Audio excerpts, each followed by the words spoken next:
अब विदेशीले चाहिँ संस्कृत र संस्कारको बारेमा हामीलाई पढाउने अवस्था आइसकेको छ। संस्कार हराए संस्कृति हराउँछ भन्ने उद्देश्यका साथ उहाँले आफ्नो संस्कार संस्कृति नभुलौँ भनेर अहिले भर्खरै नयाँ कार्यक्रम नेपालमा लगभग भएकै छैन।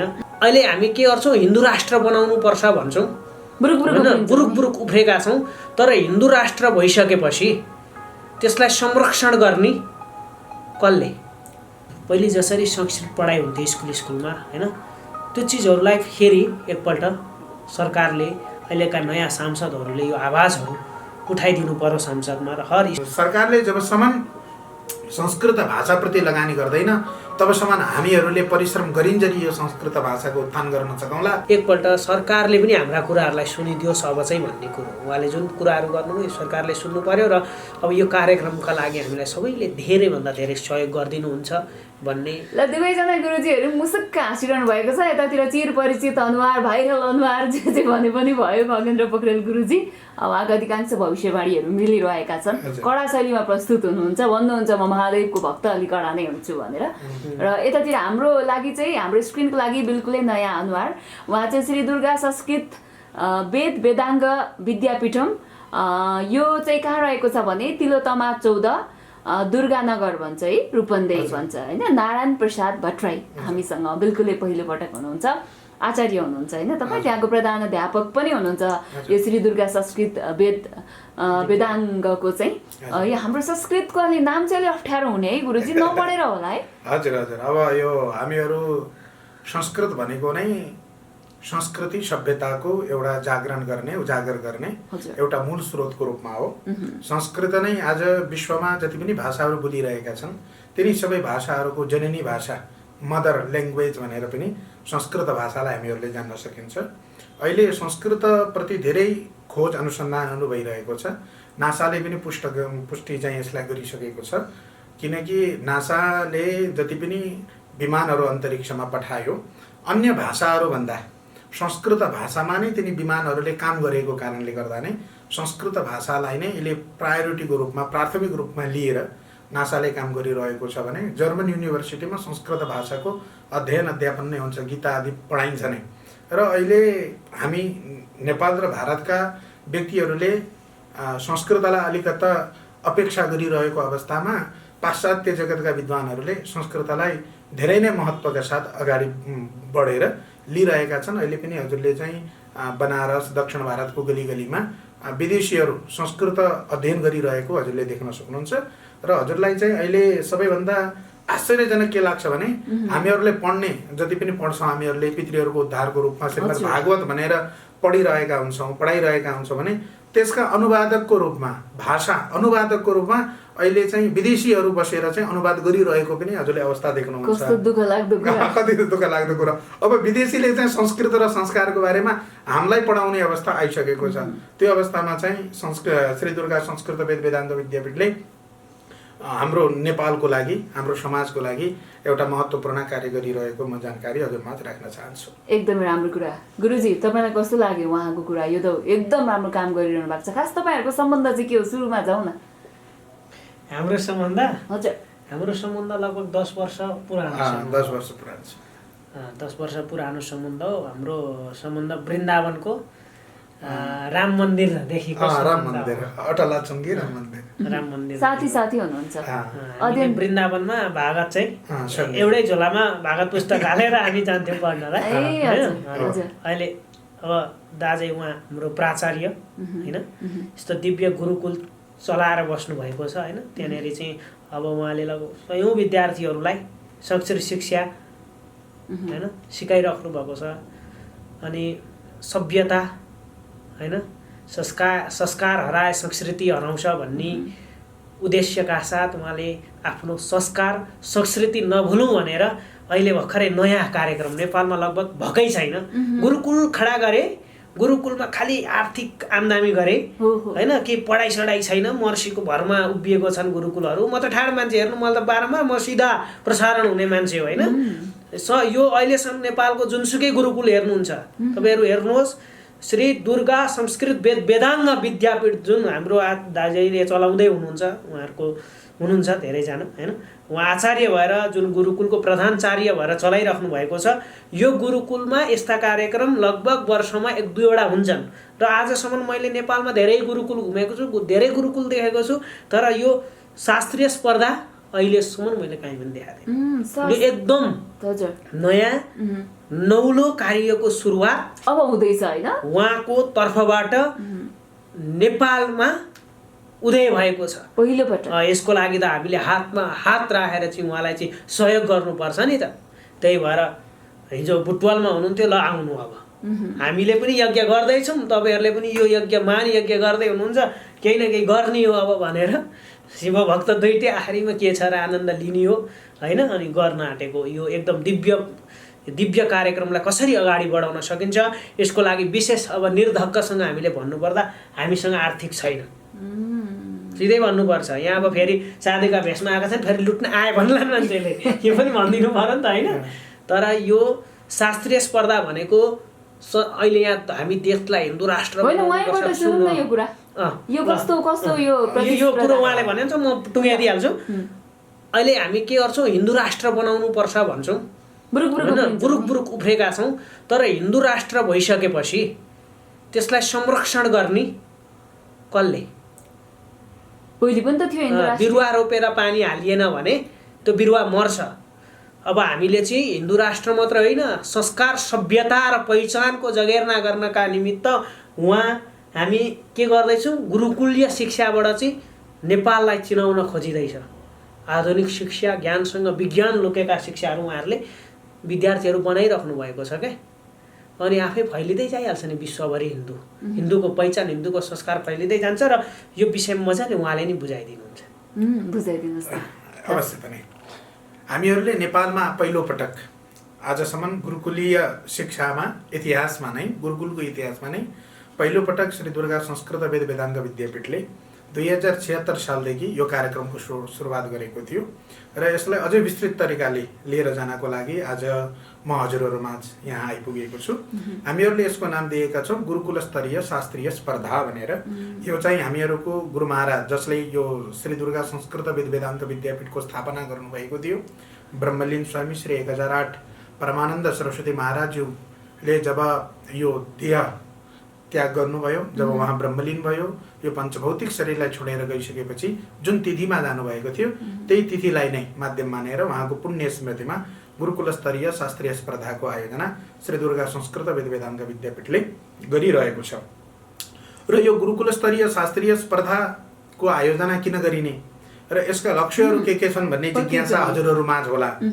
तिनी जिज्ञासाहरू पनि म हजुरहरूको निराकरण गर्न चाहन्छु। सर्वप्रथम त विभिन्न ठाउँमा जिल्लाहरूमा प्रदेशमा गुरुकुल स्तरीय शास्त्रीय गुरुकुलहरू सञ्चालन भइरहेको छ। गुरुकुलले आन्तरिक हिसाबमा कार्यक्रमहरू पनि आन्तरिक विद्यालय स्तरमा कार्यक्रमहरू पनि गरिरहेको छ। तर पनि जो हाम्रो वैदिक सभ्यता छ, जो वैदिक संस्कार छ र वैदिक जो शास्त्रहरू अहिले प्राय लुप्त भइसकेका छन्, तिनी शास्त्रहरूको उजागर गर्नको लागि र संस्कृत पढिरहेका विद्यार्थीहरू जो अहिले चाहिँ नवीन विद्यार्थीहरू छन्, जसलाई चाहिँ अब बुवाको आस्थामा, परिवारको आस्थामा, हजुरबुवाको आस्थामा संस्कृत विद्यालयमा लिएर आएर भर्ना त गरिन्छ, तर त्यो बालकले बुझ्न पाउँदैन कि संस्कृत पढेर हुन्छ के, मैले के गर्न सक्छु त भनेर भन्दा कहीँ संस्कृत पढिरहेका विद्यार्थीहरूको भावना सङ्कुचित भएर गएको हो कि उनीहरूमा आफ्नो संस्कृत विद्याप्रति कहीँ विश्वास डगमगाउन थालेको हो कि जस्तो लागेर हामीहरूले संस्कृत भाषामा के गर्न सकिन्छ त, संस्कृत पढेर के हामीहरूले यो चाहिँ समाजमा योगदान गर्न सकिन्छ त भन्ने विषयहरूलाई उजागर गरेर यो गुरुकुल स्तरीय शास्त्रीय स्पर्धा शास्त्रलाई अध्ययन गरिरहेका विद्यार्थीहरूलाई नै माध्यम बनाएर हामीहरूले यो कार्यक्रम गर्छौँ। यसमा हामीहरूले प्राचीन ग्रन्थहरू जो प्राय लुप्त भइसकेका छन् या जुन प्राचीन शैली थियो हामीहरूको पहिला, किनकि हामीहरू अध्ययन गर्न जान्थ्यौँ, अध्ययन पूर्ण भइसकेपछि राजाले अथवा कुनै चाहिँ ज्येष्ठ व्यक्तिले, समाजका चाहिँ श्रेष्ठ मानिएका व्यक्तिहरूले चाहिँ त्यो व्यक्तिले कति चाहिँ ज्ञान अर्जित गरेर आएको छ त भन्ने परीक्षाको जुन शैली थियो त्यो आज त्यो परीक्षाहरू हामीले देख्न सकिन्न। किनकि यहाँ त के छ त भन्दाखेरि व्यक्तिहरूले स्वघोषित पदहरू लगाइरहेका छन्। आफैले 2-4 जना मान्छे भेला गरे आफैले चाहिँ त्यो पदहरू धारण गरेर हिँडिरहेका व्यक्तिहरू पनि छन् भने त्यो अवस्थामा अब वास्तवमा शास्त्र भनेको के हो त शास्त्रमा के चीजको आवश्यकता छ त भनेर प्राय लुप्त भएका शैलीहरू प्राय लुप्त भएका ग्रन्थहरूको उजागर गर्नको लागि हामीहरूले यो गुरुकुल स्तरीय शास्त्रीय स्पर्धाको आयोजना गरेका छौँ। यसमा हामीहरूले नेपालभरि यो टेलिभिजन यो च्यानल हेरेर बसिरहनु भएका सम्पूर्ण गुरुकुलका महानुभावहरू सञ्चालक प्रधानाध्यापकहरूलाई पनि म यो भिडियोको माध्यमबाट के निवेदन गर्दछु भने हामीहरूले प्राय सम्पूर्ण गुरुकुलहरूमा पत्राचार गरेका छौँ। हामीहरूले चाहिँ निवेदन गरेका छौँ आउनुहोस् यो कार्यक्रममा भाग लिनुहोस्। यदि कुनै माध्यम प्रविधिको माध्यमबाट या हामीले काम गर्दा पनि यदि कुनै गुरुकुलमा त्यो पत्रहरू पुग्न अझै अपुग रहेको छ भने यसैलाई माध्यम मानेर हजुरहरूले यो कार्यक्रमलाई भाग लिनुहोस् र विद्यार्थीहरूको शास्त्रमा अधिकार पाउनको लागि किनकि यो एउटा विज्ञता भन्छ नि एउटा त हुन्छ नलेज ज्ञान मात्रै हासिल गर्नु एउटा हुन्छ विज्ञता हो त्यो विज्ञता हासिल गराउने काम यो गुरुकुल स्तरीय कार्यक्रमले गरिरहेको छ। यसमा चाहिँ सबैभन्दा उत्कृष्ट कार्यक्रमको रूपमा हामीहरूले व्याकरण सलाहका परीक्षा भनेर लिएका छौँ। यसमा के हुन्छ भने हामीले पूर्व नै 6 महिना अघि नै एउटा ग्रन्थ निर्धारण गरिदिएका छौँ। एउटा सुनको पेन हामीहरूले बनाउँछौँ त्यसलाई सुनको सलाका भनेर भन्छ। त्यो पेन चाहिँ हामीहरूले त्यो पुस्तक ग्रन्थमा चाहिँ हामीहरूले लगाउँछौँ। त्यो यति पेजमा उति पृष्ठ नम्बरमा भन्ने हुँदैन। त्यो निर्णायकहरूले जहाँ त्यो चाहिँ पेन किताबमा घुसार्नुहुन्छ अनि पल्टाउनुहुन्छ र जहाँबाट सुरु गर्नुभयो पल्टियो पाना त्यहीँबाट एउटा अक्षर उहाँले चाहिँ उच्चारण गर्नुहुन्छ। त्यहीँबाट विद्यार्थीले निर्णायकको चाहिँ मन नभरिन्जेरीलाई उसले चाहिँ सुरुको क्रम जो हुन्छ पहिला घट्ट भनेर भन्छौँ पहिलो चक्र हामीहरूले भन्छौँ त्यो पहिलो चक्रमा कण्ठस्थीकरण छ कि जुन ग्रन्थ हामीले लगाएका छौँ त्यो ग्रन्थ उसलाई याद छ कि छैन भन्ने कुरा पहिलो विचार हुन्छ पहिलो परीक्षा हुन्छ भने दोस्रो क्रममा त्यही अनुरूप नै व्याख्यान हुन्छ। व्याख्यान फेरि नेपाली भाषामा हुँदैन त्यो व्याख्यान फेरि संस्कृत भाषामा हुन्छ। त्यो ग्रन्थ जहाँ आचार्यहरूले सोध्नुहुन्छ त्यहाँबाट आचार्यहरूले रोक नभन्दासम्मलाई त्यो उसले चाहिँ व्याख्यान गर्छ भने तेस्रो क्रम भनेको अत्यधिक परिश्रमको विषय रहेको छ। अत्यधिक परीक्षाको घडी भनेको शङ्का समाधान। निर्णायकहरू हामीले प्रोफेसरहरू विभिन्न विश्वविद्यालयमा अध्यापन गराइरहनु भएका तद्विज्ञहरूलाई हामीले बोलाउँछौँ। तत्शास्त्र विज्ञ विद्वानहरूलाई हामीले बोलाएर त्यो ग्रन्थको परीक्षा हामीले विद्यार्थीहरूलाई चाहिँ लिन लगाउँछौँ। उहाँहरूले ग्रन्थ मध्येमा रहेको जो शङ्काहरू छ जो समस्या छ त्यो समस्या उजागर गर्नुहुन्छ कि यो ग्रन्थमा यस्तो किन भनिएको होला भन्ने कुरो र विद्यार्थीले शास्त्रको माध्यमबाट नै त्यो शङ्काको निराकरण गर्छ। यसरी उत्कृष्ट विद्यार्थीहरूलाई हामीहरूले स्वर्ण सलाहका रकम प्रमाणपत्र गोल्ड मेडल आदि दिने गर्दछौँ र हामीहरूले विगत 3 वर्षदेखि यो कार्यक्रमहरू सञ्चालन गरिरहेका छौँ भने अझ यसलाई चाहिँ भव्य रूपमा अगाडि बढाउनको लागि हामीहरू अगाडि बढेका छौँ र संस्कृत भाषा प्रवर्धनमा चाहिँ यो गुरुकुल स्तरीय शास्त्रीय स्पर्धाले एउटा चाहिँ संस्कृत भाषाको प्रवर्धन गर्नेछ।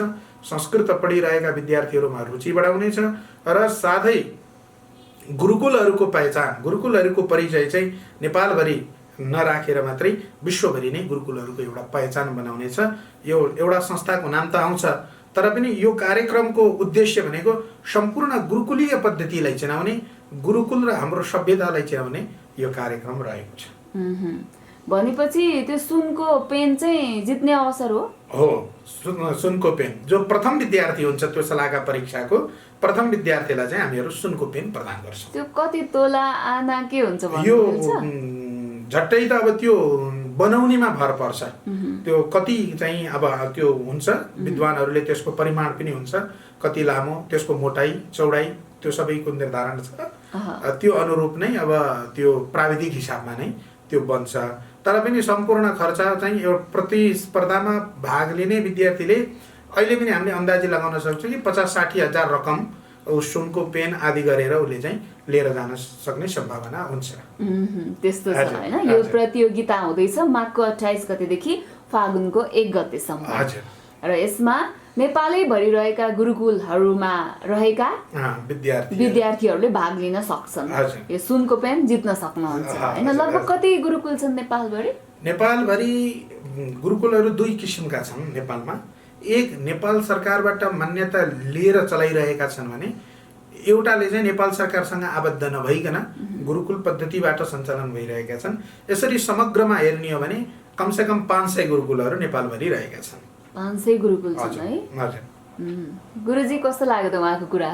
अब पेन जित्ने अवसर रहेछ सुनको। यो त धेरै राम्रो कार्य हो। यसकै लागि त हामी कुदिरहेको छौँ त होइन। तपाईँले बोलाउँदा पनि हामी भइरहेका छैनौँ नि। पक्कै। अब यसको लागि हामीले विशेष हामीलाई सरकारबाट पनि केही अपेक्षा हुनु पर्यो होइन। अब यो होइन, मलाई त विशेष भन्न खोजेको हामीले चाहिँ यति हो, पहिले जसरी संस्कृत पढाइ हुन्थ्यो स्कुलमा होइन, त्यो चिजहरूलाई फेरि एकपल्ट सरकारले अहिलेका नयाँ सांसदहरूले यो आवाजहरू उठाइदिनु पर्यो संसदमा र हर स्कुल हुँदै हर विद्यार्थीले संस्कृत पढ्न पाउने एउटा अधिकार र पहिचान बनोस् भन्ने हाम्रो चाहिँ लक्ष्य हो। हरेक स्कुलमा संस्कृत पढ्दा के फाइदा हुन्छ? हाम्रो बौद्धिक विकास हुन्छ होइन, सोच्न सक्ने क्षमताहरू बढ्छ, धेरै कुराहरू फाइदा छ नि त। अहिले भर्खरै तपाईँको लन्डनको जुनियर एजुकेसन एकाडेमीले होइन त्यहाँनिर संस्कृत अनिवार्य गरिदियो होइन। अहिले नेपाल र भारतदेखि बाहेक विदेशमा 35देखि 4000 शैक्षिक संस्थाहरूले संस्कृतलाई अनिवार्य गरेको छ। तर हाम्रो जुन भूमिबाट संस्कृत शिक्षाको उदय भयो त्यही भूमिमा चाहिँ आज हामीले यो के भनेर शास्त्रीय स्पर्धा यो हो भनेर बुझाइराख्नु परेको छ। शास्त्रीय प्रदा भन्छ त्यसलाई, शास्त्रीय प्रतिस्पर्धा चाहिँ हुँदैछ होइन। माघको 28 गतेदेखि फागुनको 1 गतेसम्म, जहाँ चाहिँ तपाईँ प्रधान अध्यापक हुनुहुन्छ दुर्गा संस्कृत वेदान्त विद्यापीठ। यसको लागि हामीले फेरि पनि जोड्छौँ होइन। अब हामी अहिले चाहिँ मैले कुनै दिन तपाईँहरूलाई भने त्यहाँ म अहिलेसम्म मेरा भक्तहरूलाई मैले बारम्बार भनिरहेको थिएँ, मैले कहिले पनि मागेर काम गरेको छैन। वास्तवमा भिडियो हेर्दै गर्ने मैले फ्रीमा यज्ञ गरेकोदेखि लिएर फ्रीमा पूजा, तपाईँलाई पनि थाहा छ, धेरैको देख्नुभएको छ होइन। सन्दीप लामिछानेले अप्ठ्यारो पर्दा पनि हामीले हाम्रै गोजीको पैसा निकालेर गरिदिएको छौँ। धेरै नेपालका नाम चलेका अप्ठ्यारोमा पर्दा हामीले नै गृह शान्तिहरू गरिदिइरहेको छौँ। अनि अब हामीले माग्न आयौँ यो कार्ड बोकेर, हामीले लुट्न आएनौँ। यहाँनिर तपाईँको 8-9 लाख रुपियाँ खर्च हुन्छ, हामीलाई मात्र जान सके उहाँहरू गइदिए राम्रो हो। यसमा कार्यक्रमहरू 2 किसिमका छन् होइन। यो पछि भिडियोको माध्यमबाट यो कार्यक्रमहरू आउँछ होला। यहाँ कार्यक्रमलाई 2 रूपमा चाहिँ हामीले विभाग गरिएको छ, दिवाकालीन कार्यक्रम र रात्रिकालीन कार्यक्रम। दिवाकालीन रूपमा सलाहका परीक्षा, धातुरूप कण्ठपाठ, शब्दरूप कण्ठपाठ र सूत्रान्त्याक्षरी भनेर यो शास्त्रीय एउटा शास्त्रार्थ हिसाबमा हुन्छ भने, रात्रिकालीन कार्यक्रममा चाहिँ हामीले परमानन्द काव्य रसवाहिनी या विभिन्न छन्द गजल मुक्तकहरू चाहिँ रात्रिकालीन सत्रहरूमा अध्ययन गरिरहेका संस्कृत अध्ययन गरिरहेका व्यक्तिहरूले आफ्नो चाहिँ कवित्वलाई प्रदर्शन गर्छन्। आफूले रचेका मुक्तकहरू गजलहरू कविताहरू चाहिँ उहाँहरूले गर्नुहुन्छ भने, त्यस्तै विद्यार्थीहरूको माध्यमबाट शिवताण्डव नृत्य प्रस्तुतिको रात्रिकालीन कार्यक्रम छ। भजन सन्ध्या, विभिन्न लोक भजनहरू जो लुप्त प्राय भइरहेका छन् त्यस्ता भजनहरूलाई चाहिँ हामीहरूले समावेश गरेका छौँ। र श्लोक वाचन, यदि हजुरलाई चाहिँ कुनै भजन स्तोत्र श्लोकहरू वाचन गर्ने इच्छा छ भने यो एउटा मञ्च हजुरको लागि हुनसक्छ। र हामीहरूले सरकारलाई पनि अब अहिलेसम्म हामीहरूले चन्दादाताहरू हजुर जस्तै चाहिँ यो संस्कृत भाषा र हाम्रो सभ्यतालाई माया गरिरहनुभएका व्यक्तिहरूले नै यो कार्यक्रमलाई अहिलेसम्म भव्य र सभ्य रूपमा अगाडि बढाइरहनु भएको छ भने, हाम्रो अब भिजन के छ भने सरकारले संस्कृत भाषाप्रति, संस्कृत गुरुकुलको प्रवर्धनप्रति नजर दिएर, किनकि सरकारले जबसम्म संस्कृत भाषाप्रति लगानी गर्दैन तबसम्म हामीहरूले परिश्रम गरिन्जरी यो संस्कृत भाषाको उत्थान गर्न सकौँला। जुन दिन हामीले परिश्रम छोड्छौँ त्यो दिन फेरि यो संस्कृत भाषा लुप्त हुने अवस्थामा पुग्न सक्छ। त्यसकारणले सरकारसँग पनि मेरो चाहिँ एउटा निवेदन के छ भने, सरकारले जब गुरुकुलहरूलाई मान्यता दिइरहेको छ भने यो धेरै लाग्दैन, किनकि सरकारले विभिन्न चाहिँ व्यक्तिहरूको रूपमा भत्ताको रूपमा करोडौँ रुपियाँ खर्च गरिरहेको अवस्थामा त्यस्तो करोडौँ रुपियाँ पनि यसमा खर्च गर्न पर्दैन। केवल सरकारले 50 लाखदेखि 70 लाख रुपियाँ प्रत्येक वर्ष संस्कृतको लागि वार्षिक बजेट छुट्यायो भने यसले नेपालभरि रहेका संस्कृत भाषालाई माया गर्ने, संस्कृत अध्ययन गरिरहेका व्यक्तिहरूलाई माया गर्ने व्यक्तिहरू छन् भने उनीहरूलाई एउटा छायामा राखेर, एउटा सङ्गठन मुनि राखेर चाहिँ यो कार्यक्रम उसले गर्न सक्छ। यसमा के छ भन्दा संस्कृतमा के छैन भने जानाति विविधा भाषा, जानाति विविधा कला, आत्मानं यो न जानाति स न जानाति संस्कृतम भनेर भनिन्छ। हामीले सबै चिज कला हामीले आउँछ, हामीलाई कला सम्पूर्ण विद्याहरूको हामीलाई ज्ञान छ, तर संस्कृतको ज्ञान छैन भने त्यो कला र त्यो सभ्यता त्यो विद्याले मान पाउँदैन। त्यस कारणले बताइन्छ संस्कृत किम न विद्यते, संस्कृतमा के छैन। अहिले आर्थिक अवस्थाको रूपमा चाहिँ देश एकदम सङ्कटमा छ भने आर्थिक रूपमा हामी कसरी सबल हुनेछ? यही भूगोल यही छ, रसायन विज्ञान यही छ। हामीहरूले जे चाहन्छौँ त्यो यो संस्कृत भाषाबाट हामीले प्राप्त गर्न सक्छौँ, तर यसमा विज्ञता नभइकन त्यो चिजको खोजी हुन सक्दैन। यो प्रतिस्पर्धा भनेको एउटा विज्ञ बनाउने प्रतिस्पर्धा हो, कार्यक्रम हो। यसमा जित हार भन्ने कहिले पनि हुँदैन। हामीहरूको एउटा लोगो छ, यो कार्यक्रमबाट कि गुरुकुलले जितेर जान्छ कि गुरुकुलले सिकेर जान्छ, दुईटा कुरा मात्रै हुन्छ। कस्तो राम्रो है गुरुजी। एकदम यो कार्यक्रम धेरै राम्रो कार्यक्रम हो होइन। अब सरकारले अघि भन्नुभयो सहयोग हुँदैन। नेपालमा सरकारले संस्कृत पढ्ने विद्यार्थीहरूलाई, संस्कृत गुरुकुलहरूलाई सहयोग गर्ने हो भने त आज कहाँबाट कहाँ हुन्थ्यो। यो आमा बालाई छोराछोरी संस्कृत पढाउनको लागि 50 पल्ट सोच्नुपर्ने अवस्था छ वास्तवमा। रहर लागेर पनि उहाँहरूले जान सक्नुभएको छैन। किन यो गुरुकुल अहिले सबैमा आएर चलिरहेछन्, मुष्टिदानदेखि लिएर अन्नदानदेखि लिएर सबै। किन सरकारबाट बजेट छैन। अब अहिले हामी कार्यक्रम गर्नु पर्यो, हामीसँग बजेट छैन। बजेट नभइसकेपछि हामीले के गर्ने? आश त कोबाट हुन्छ? दाताहरूबाट हुन्छ। दाताहरूबाट आश पलाइसकेपछि अनि त यस्ता कार्यक्रम नयाँ नयाँ कार्यक्रमहरू लिएर आउने हो त होइन। हो यो भएर चाहिँ हामीले एकपल्ट सरकारले पनि हाम्रा कुराहरूलाई सुनिदियोस् अब चाहिँ भन्ने कुरो हो। उहाँले जुन कुराहरू गर्नुभयो सरकारले सुन्नु पर्यो र अब यो कार्यक्रमका लागि हामीलाई सबैले धेरैभन्दा धेरै सहयोग गरिदिनुहुन्छ भन्ने आशा गर्दछौँ। अब यो कार्यक्रम भयो अनि फेरि त्यस पछाडि हामीले त्यही 27 गतेदेखि नै यहाँ पशुपतिमा विशाल यज्ञको आयोजना गर्दैछौँ राष्ट्र शान्तिका लागि। त्यसका लागि पनि हामीलाई हजुरहरूले सहयोग गर्नुपर्छ। अब सबै सहयोगले हामीले हाम्रो संस्कार र संस्कृति र सभ्यतालाई अगाडि बढाउने है यो हाम्रो सोच हो। यो सोचमा हातमा हात मिलाएर सबैजना आउनुहुन्छ भन्ने हामीले सोचेका छौँ। के भन्नुहुन्छ नारायण गुरुजी? अवश्य पनि, किनकि यो बाटो फरक भए पनि हामी भेट्ने भनेको एउटा चौमार्गमा नै हो, एउटा राजमार्गमा नै हो। उहाँले चाहिँ पुराण इतिहासको माध्यमबाट समाजमा रहेका विकृति विसङ्गतिहरूलाई एउटा चाहिँ टाढा पुर्याउने, नाश गर्ने चाहिँ एउटा चाहिँ महाअभियान लिएर उहाँ अभियन्ताको रूपमा अगाडि बढिरहनु भएको छ भने हामीले चाहिँ अज्ञानतालाई नाश गर्नको लागि, किनकि अज्ञानी व्यक्ति छ त्यस कारणले नै विसङ्गतिहरू भइरहेको छ। किनकि ज्ञान छैन नि त। आफ्नो संस्कृतिमा कोही रमाउन चाहन्न।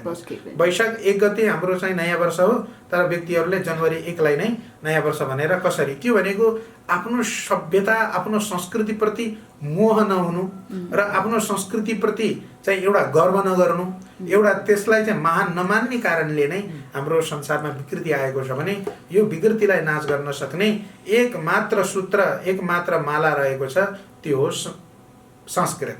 संस्कृतलाई बुझ्यौँ र हामीले पढ्यौँ र मान्यौँ भने कुनै पनि प्रकारको चाहिँ यहाँ दुराचार विसङ्गतिहरू कुनै प्रकारको सङ्कटहरू नआउने हामीहरूले यस्तो चाहिँ विश्वास राख्छौँ। यो अवश्य पनि, किनकि यो नेपाल भनेको एउटा ऋषिले संरक्षित गरेको, स्वयं महादेवले त्रिशूल लिएर चाहिँ यो देशको रक्षा गरेको देश हो।